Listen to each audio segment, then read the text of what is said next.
In this video, you'll learn how to give a refund on eBay. This guide will take you through the necessary steps to ensure the refund process is completed efficiently and accurately. Begin by logging into your eBay seller account.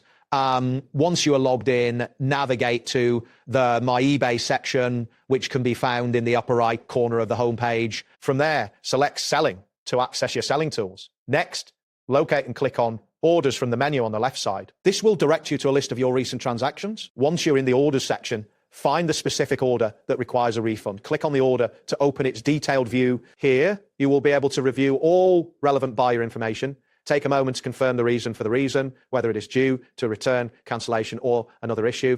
It is also essential to check the payment status to ensure that the funds were received before proceeding with the refund amount according to the agreement with the buyer, as careful review at this stage is crucial to prevent any mistakes. Next, look for the Send Refund option on the order details page. This button will initiate the refund process. You will then need to choose whether to issue a full refund or a partial refund based on the circumstances of the transaction.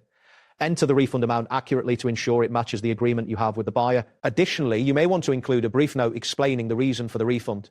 This adds transparency to the process and helps maintain a good relationship with your buyer. After entering all the necessary details, confirm your submission to proceed with the refund. After submitting the refund request, it is important to check the refund status to confirm that it has processed successfully. You can do this by returning to the order section and reviewing the specific transaction. Once the refund is confirmed, it is best practice to inform the buyer politely that the refund is being issued. This communication can help manage their expectations and enhance their satisfaction. Additionally, save a record of the transaction for your documentation and keep an eye on your account balance to ensure it reflects the refund.